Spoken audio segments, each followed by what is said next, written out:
Hello everyone, இன்றைக்கி நம்ம chicken dum biryani பார்க்க போகிறோம். பிரியாணிக்கு தேவையான ஐட்டம்ஸ் எல்லாம் நம்ம கட் பண்ணி வச்சுருக்கோம். சிக்கன் நம்ம மேரினேட் பண்ணியிருக்கோம். பாத்திரத்தில் தேவையான எண்ணெய் சேர்த்திக்கலாம்.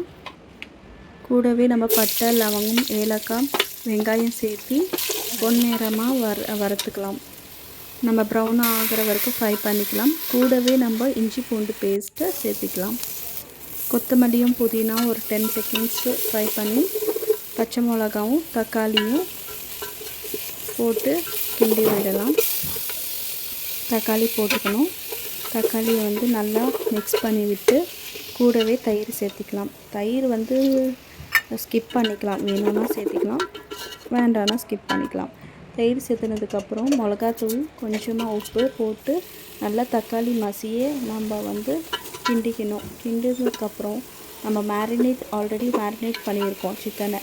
மிளகாத்தூள், கேசரி பவுடரும் கொஞ்சம் சால்ட்டு போட்டு நல்லா ஊற வச்சுருக்கோம். அதுவும் சேர்த்து நல்லா கலரி விட்டுடணும். நான் 1 கிளாஸ் பாஸ்மதிக்கு 1.5 கிளாஸ் தண்ணி ஊற்றிக்க போகிறேன். ஆல்ரெடி நம்ம பாஸ்மதியை ஊற போட்டிருந்தோம். தண்ணி நல்லா கொதிச்சதுக்கப்புறம் பாஸ்மதியை நம்ம ஆட் பண்ணிக்கலாம். லைட்டாக இப்படி ஒரு கிண்டு அப்படி ஒரு கிண்டிட்டு நம்ம சால்ட் இருக்கான்னு டேஸ்ட் பண்ணி பார்த்துக்கலாம். இந்த நேரத்தில் பக்கத்தில் ரைட்டாக ரெடி ஆகிட்டுருக்கு. நம்ம அரிசி லெவலுக்கு அந்த தண்ணி எடுத்துருச்சு. இப்போ நம்ம சாஃப்ரன் கலர் நம்ம ஆட் பண்ணிக்கலாம். மேலே 15 to 20 மினிட்ஸ் தம்மில் வச்சிடலாம், சிம்மில். ஆஃப்டர் 20 மினிட்ஸ்க்கு அப்புறம் தம்லேருந்து எடுத்து பார்ப்போம். சிக்கன் தம் பிரியாணி ரெடியாக இருக்குது. அதுவும் எங்கள் ஹஸ்பண்டுக்கு நான் செய்கிற தம் பிரியாணி ரொம்பவே பிடிக்கும்.